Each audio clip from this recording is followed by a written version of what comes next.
2000s saw the peak era of trash reality TV, and what could be trashier than Rock of Love with Bret Michaels? This show ran for 3 seasons from 2007 to 2009 and saw 20 to 25 women competing in a series of challenges to become the girlfriend of none other than Bret Michaels, as the name would suggest. If you don't know who Bret Michaels is, he's the frontman of the glam metal band Poison. They have that Nothing But a Good Time song. You know the one. Now, I didn't watch Rock of Love when it first came out. I had more important things to worry about, you know, like primary school. But you know, after seeing some clips from the show recently, and as a glam metal fan myself, I couldn't help being intrigued. I mean, why wouldn't you be? Do you have hair underneath that hat?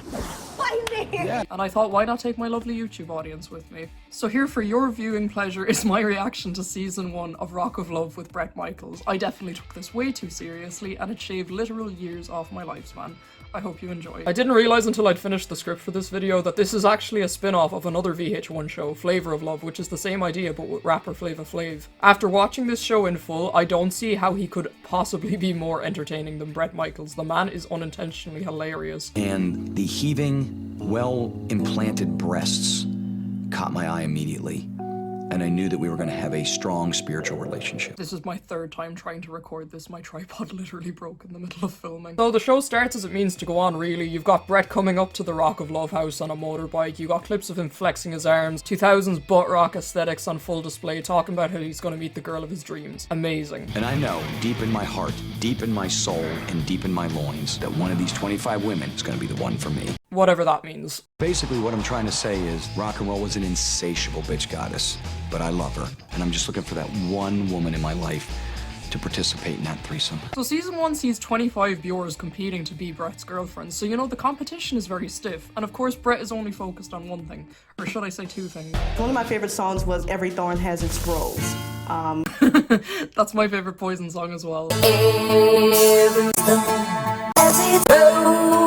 Anyways, Bret pulls up to the house, all the women lose their shit. Why are they standing on bales of hay? He's loving life, thinks they're all gorgeous, everybody's happy. Alas, happiness will be temporary. I've never seen 25 more beautiful women in one place in my life. I introduced these beautiful women to Big John. I figured 21 beautiful women. My main observation from this episode already is that if you drink every time Bret says beautiful women, it would make for a great drinking game, but you'd also be at serious risk of alcohol poisoning. In an absolute Chad move, Bret proceeds to boot 5 women off the show before it's even begun. All right, ladies. As you know, backstage access is not always granted. Therefore, I'm afraid to tell you, your tour ends here. Anyways, to be fair, the house is pure cozy. There's like a bar, musical instruments, a leopard print pool table for some reason. And we start learning bits and pieces about some of the girls and, you know, who's gonna fill what niches. What's wrong with my recording software?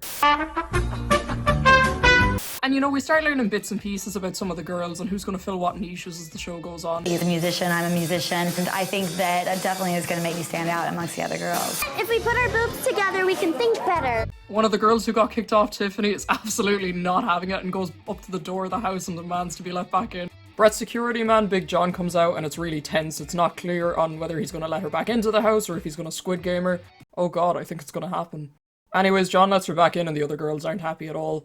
Back inside the house, we get to enjoy, you know, some really interesting, intellectually stimulating conversations. You know yourself. I think there are only 2 girls in the house with natural boobs. Yeah, one of them's Bret. Anyways, Bret walks in and naturally the first thing he does is threaten everybody's life. I would like to shoot them. Nah, just kidding. The first challenge is a photography challenge, which honestly just makes me wish I was watching RuPaul's Drag Race instead. And so I'm just waiting to see how sexy he is. See if we can maybe get a little bit of snuggling going on. Hungry pizza for me. Give me sliced now. I gotta be honest with you, I was having a lot of emotions pouring through my member. Just give me your sexiest, coolest, forget anyone's in this house, room, any place, all right? Okay, ready?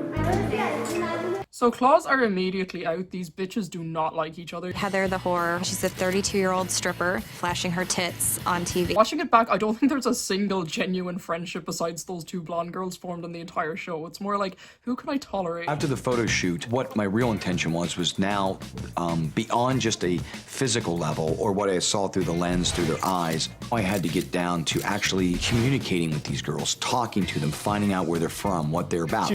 I honestly imagine Bret having to talk to the girls and getting to know them is his least favorite part of this experience. Talk to the audience? Oh, God, this is always death. All of the animal print everywhere is really reminding me of Tiger King. Would this have been Joe's life if he'd never discovered meth? This first night was my first night of what it would be like on 21 first dates. But I haven't been on a lot of dates. I've either had crazy, wild, rock and roll bus sex, or I've been in long, committed relationships. You got sexy feet, by the way. Oh, thanks. Bro uses Feet Finder nowadays. I'm Tiffany, I'm alcoholic. Fair play. All right, so tell me more about you. Me? I'm a basic girl next door, nice girl, friends with everybody.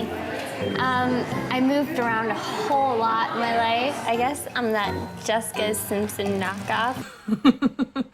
This poor girl, man. I don't think she knows where she is. I don't think she realizes she's talking to Bret Michaels. I don't even think she knows who Bret Michaels is. I'm trying to, get my heart out here. And I love to think a lot. I'm a very, intelligent ponderer. I think very deep. For any girlies out there who need a sign, the quickest way to his heart is trauma dumping. A woman has to be very obtuse about telling him that you're intelligent instead of just, worming around the board. World, Cambridge University, with certain depthness of understanding. You do have a beautiful ass.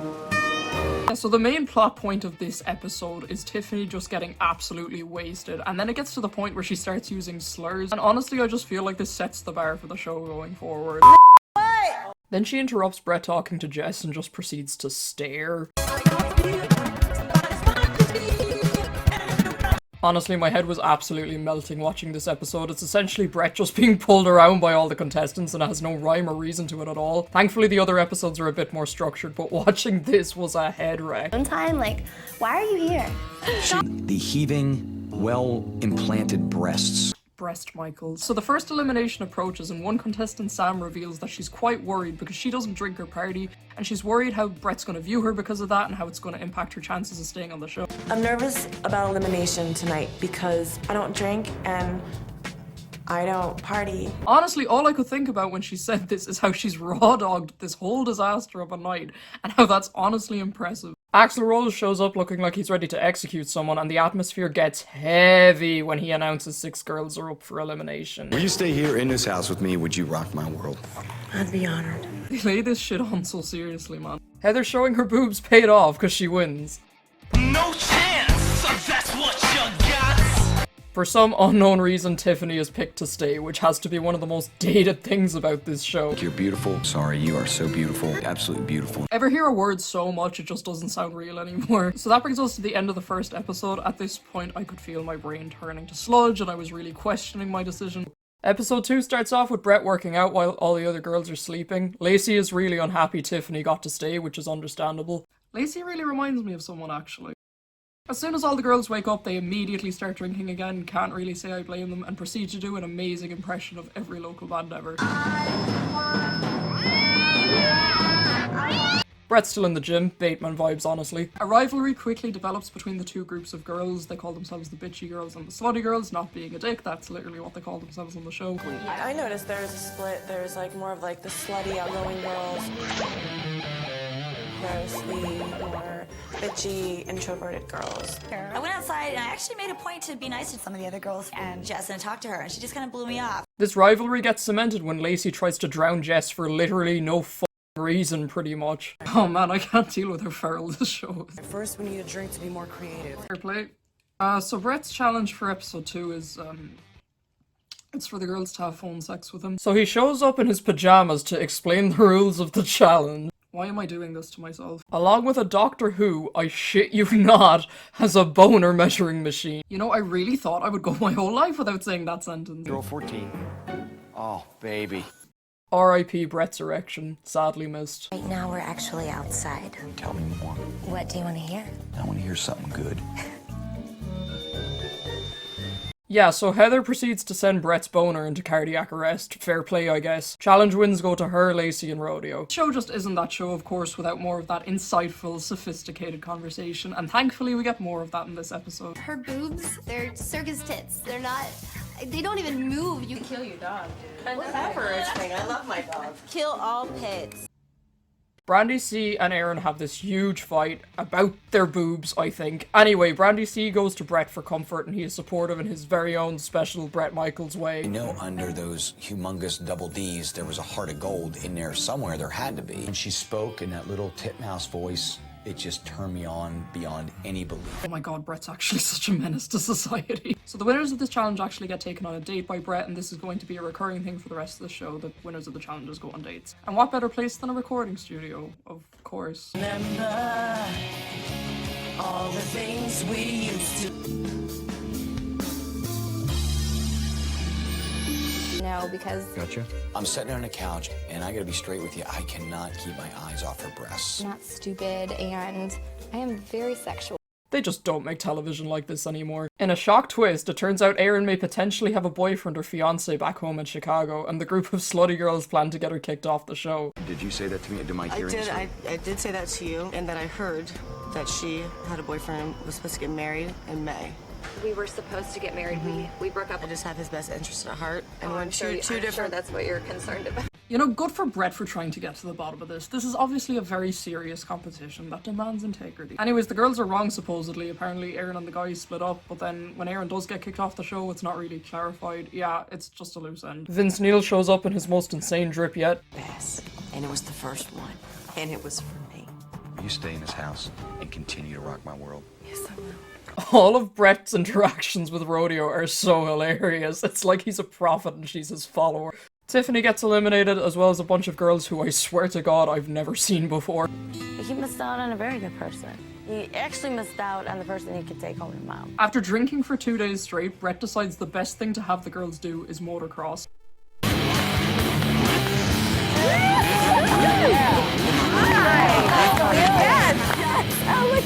Oh, hell yeah. You know I love to rock. Let me tell you something. There's something I absolutely love in my life, and that's motorcycles, especially motocross. He's like a walking Monster Energy ad. I just want to go fast. Okay, Sonic. Look, she's gonna die. The boner challenge may have been peak cringe, but it was definitely more entertaining than this. So Dallas goes flying. Lacey is immensely pleased by this. They're still beefing over the animal fight in the previous episode. Sam and Rodeo's team win, and everyone starts drinking again. Fair play. Dallas and Lacey continue killing each other over this animal fight. This ends up in a physical fight instigated by Lacey, but then she gets absolutely bodied by Rodeo. Marlena and Sam go on a date with Bret, and it's quite cute actually. They have an outdoor cinema set up by the pool, and they're gonna watch a movie. Not just any movie, why, that wouldn't be self-involved enough. No, it's actually a documentary about Bret's life. Look at my early days. Rio. Playing guitar. That's Yeah. you. There's me. I got my first little PA system. This date ends with Sam and Marlena taking turns making out with Bret while the other just kind of sits there and watches. Date with Magdalena and Sam. I really felt like I was starting to connect to them. However, after Sam told me she needed orgasm, I was about ready to pop. Every road. My heart bleeds for you. Bret goes on another date with Rodeo and Brandy C, and Rodeo rats on Lacey. This results in Bret having a mediation session for Lacey and Dallas, and to be fair to him, he looks as annoyed as we all feel. Undertaker shows up for the Elimination Chamber. Em and Dallas get kicked off in what I feel was a really unfair decision, justice for Dallas. Yeah, in case you guys couldn't tell, it was at this point I was definitely starting to get more invested than I should have been, and I was favoring certain people. Not nice to Bret. Hey, sweetie, don't shoot any puppies on your way out, okay? Dallas leaves without saying goodbye to Bret properly, and he's so offended. When someone don't have enough class to even come over and thank you for inviting them to your house, for treating them nice, that's pretty classless. I agree, Bret. Classless behavior on this very classy TV show. Yeah, so then we get to episode 4, and this one had quite an interesting start for me because it was at this point I was realizing a lot of these girls are not Poison fans or Bret Michaels fans. Like, they don't really know his work or his music. They don't know very much about him as a person. It honestly makes me really confused as to what the casting process for this show was. Like, a huge point is made of the fact that Sam is actually a metalhead and knows his work, and the other girls are like, oh no, she has an advantage. It was also at this point I started paying attention to the theme song, and let me just tell you that "Hey!" has become such a horrific vocal stim for me since putting this video together. Bret divides the girls into teams to make music this episode. Best performance wins. I am probably the least musical person in this house. Actually, I'm pretty sure that's Bret. Do you want a beer? Yeah. All right, I'm gonna just run real quick. I get more creative when I'm a little cocktail. Yeah. Yeah, that's what all my band practices look like too, to be fair. Me and Jess grabbed 2 beers and said, you know what, let's drink and write this shit out. Fair play. Finally, it's time for the LA leg of Metal to the Masses. This competition goes about as well as you'd expect. Stupid step. I'm filled with the warmth of you.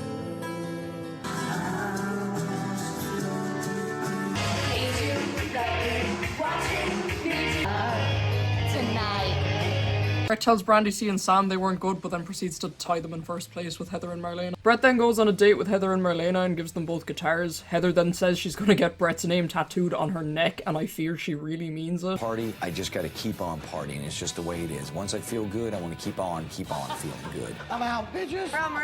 Imagine he just fell and that was the end of the show. Yeah, so then this weird orgy happens and it causes a lot of tension in the house. I can't help but think surely this is what you'd expect from Bret Michaels.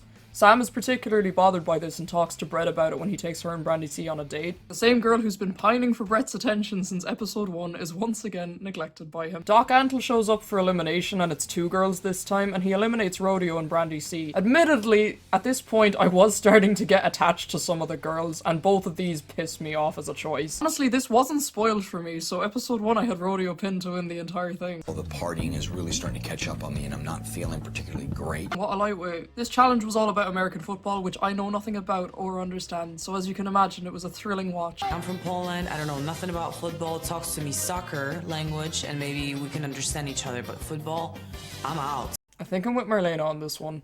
Jess gets revenge on Lacey for the pool incident, and it pays off because she wins the entire challenge. Heather and Lacey sort of end up becoming this bully duo trying to sabotage the other contestants. Such a big point is made of this throughout the show, right? But what they do has such little impact from a storytelling perspective that it honestly is just weird that they keep bragging about how sly they are. I get that reality shows need villains and everybody's boxed off on that, but I just feel like the producers could have made some better storytelling choices here. Smoke weed every day.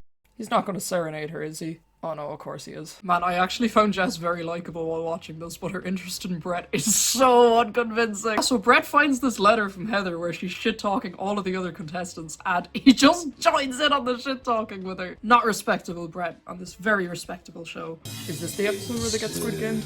Then he starts bitching about Heather to the other girls. I don't want to hear shit about how girls are too much drama in real life ever again, because this is how men are. I swear to God. The problem I had with Heather, and I told her straight up, I said, you need to be more straight with me though. I said, because I know some shit about you that the girls have been saying that one of— Oh my God. Anyways, Bret kicks Erin out because he's convinced that she still has another boyfriend outside of the competition. Quite frankly, I'm sick of all the bullshit. And really, I have had bigger and better stars than Bret Michaels. It was Billy Ray Cyrus, wasn't it? Episode 6 begins with Bret's birthday and easily the most questionable challenge of the season, which is a tour bus challenge. Who can handle life on the road with me and all the insanity that comes with it. All right, so in each city, 2 of you compete head-to-head in a rock tour-related challenge. Round 1 is okay. Jess and Marlena have to stuff a suitcase as fast as possible. Round 2, on the other hand, is insane. Sam and Marlena have to see who can get changed faster in an absolutely filthy porta potty, and what they have to get changed into is this crotchless bodysuit. This is honestly just gross. Then Lacey and Sam have to dumpster dive to search for a guitar pick. Bear in mind Sam is still in that crotchless bodysuit. Heather then has to go up against this woman who I swear I have literally never seen before in my life, and they have to set amps up. All right, ladies, out on the road, sometimes Bret gets drunk and forgets the words to even his biggest songs. Same. That unknown lady and Brandy M then have to arrange the lyrics to Every Rose Has Its Thorn. The unknown lady gets it wrong. I never want to hear that song again after watching this show. Do you guys see what I mean about being surprised by how little they know about his music? I find it so bizarre. Sam's still in the bodysuit and Brandy M then have to hurdle over some ropes. Brandy M wins the entire challenge. Justice for my girl Sam. I'm not saying to get her out of here. She gets jealous easily. Really easily. Things get worse for Sam when Lacey and Heather pick up on how sensitive she is and decide they're going to use this as a tactic to knock her out of the show next. Though like I said, this little thing they have going on has comically little impact on the events of the show. This being said, Lacey's constant bitching and shit-stirring to Bret was genuinely getting really annoying at this point. Not as annoying as the fact he kind of encourages it. Again, I'm aware this is probably staged to an extent, but it just makes me wish I was watching some good reality TV, like Come Dine With Me. And DM go on a date with Bret. I'm not gonna turn gay. No. I can't see myself marrying a woman. I'll have sex with one though, don't get me wrong. While still out of the house, Bret does a RuPaul and gets the girls to say who should go home and why, and everyone gangs up on Lacey. Lacey is a complete crazy, psychotic, cold-hearted bitch. Meanwhile, his date with Brandy M is going well. Brandy's kind of a tomboy, you know? She's one of those girls that could change your tire, and at the same time you want to have sex with her. Sam discusses leaving with Bret, and honestly, she's too good for this damn show. Bret grabs another insane fit for elimination, having read the letters, and he eliminates Marlena after a fake out indicating he'll eliminate Sam. So episode 7 is a photography challenge and both teams have to shoot an album cover. Ow, that's good. I like that. Get him to do exactly what you want him to do. You can't let him... Kind of look at me over here. Honestly, a good chunk of this episode is just Jess and Sam fighting with Lacey, and it was absolutely doing my head in at this point. So, I believe it's Mia. Yeah, let's go with Mia first. Let's see it.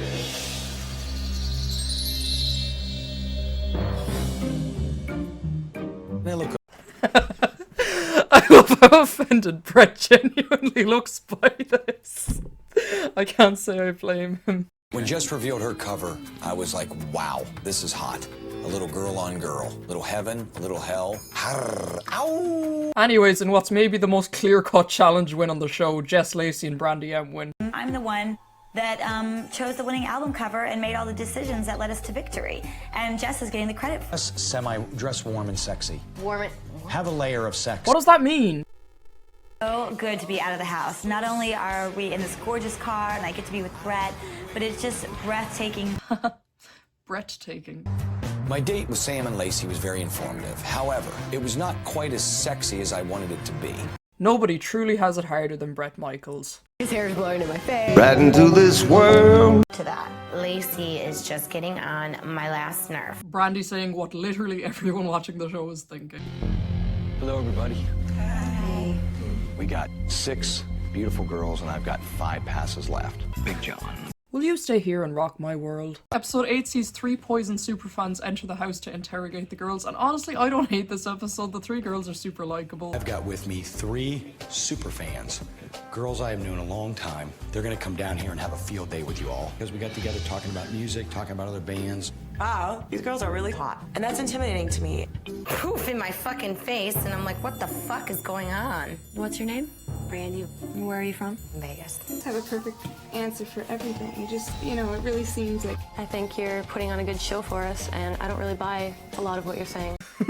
This is really fucking weird. As a rock star's girlfriend, you can't disappoint him in bed.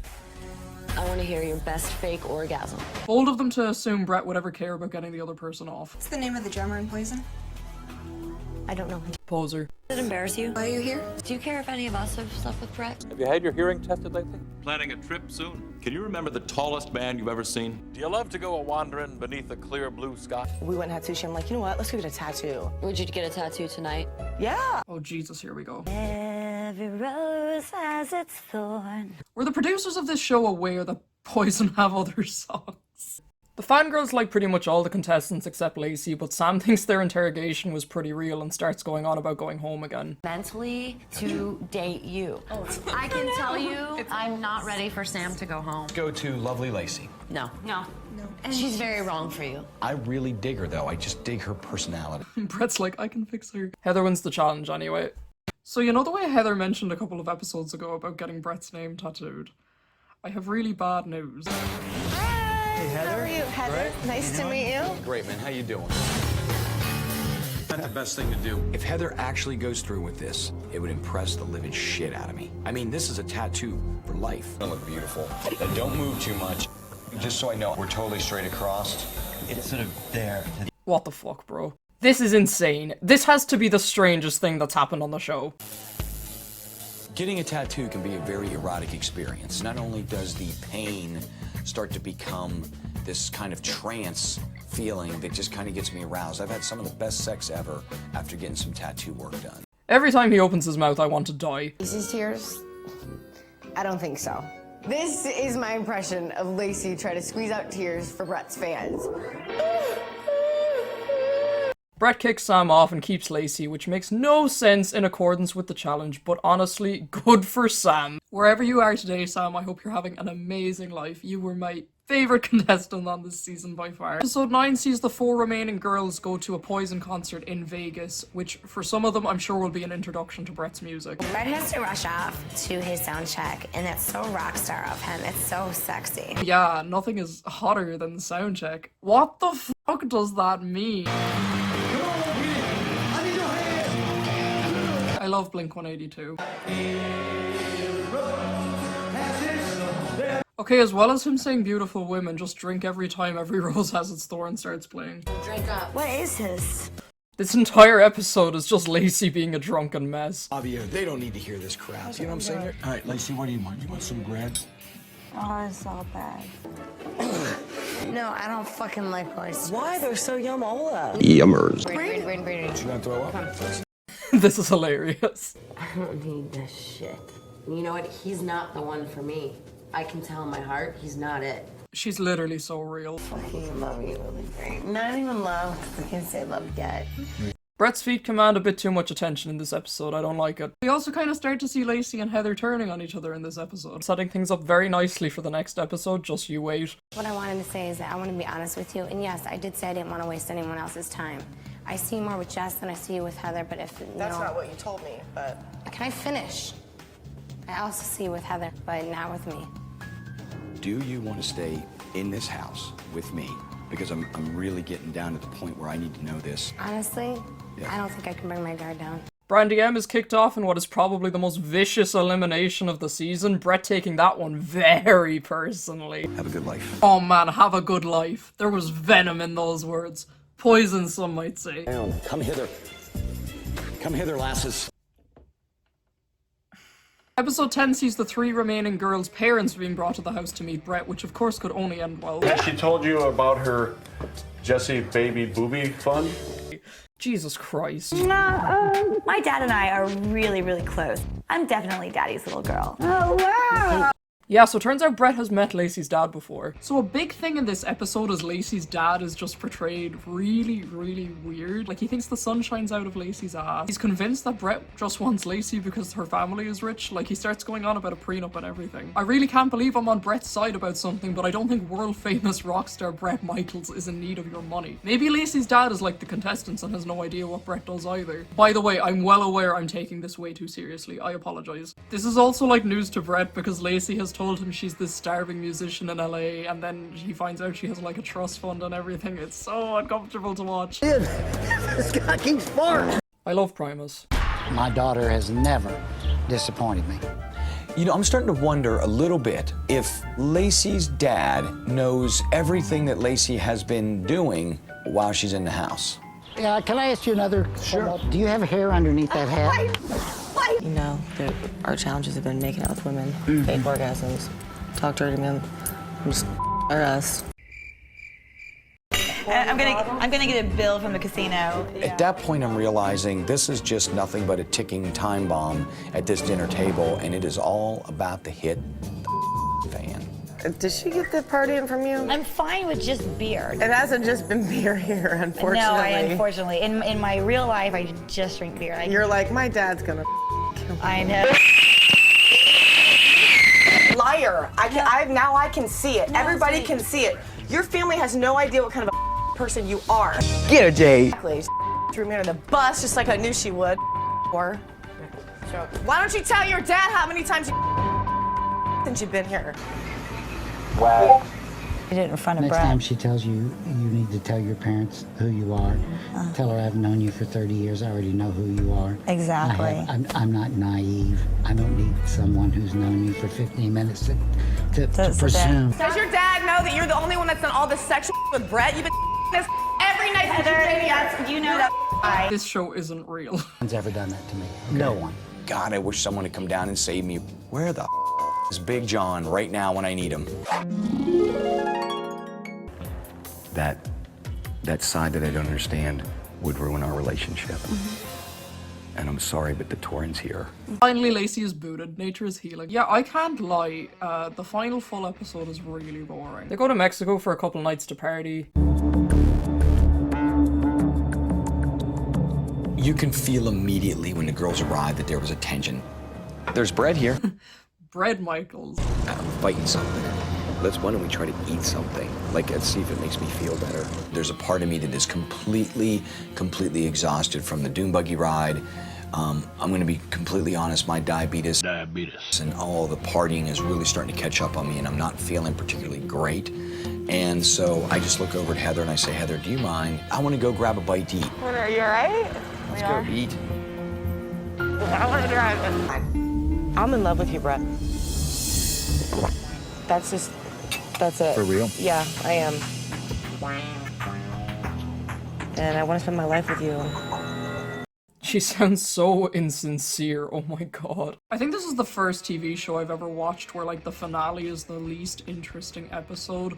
Like, Bret goes to dinner with Heather and he goes on a boat ride with Jess, and like, there is tension between the two of them and their scenes together, but their jabs aren't as cutting as some of the other rivalries. You can really tell they had a lot of difficulty stretching it out now that there was only two girls to focus on, especially with Lacey gone. Like, she played her part really well.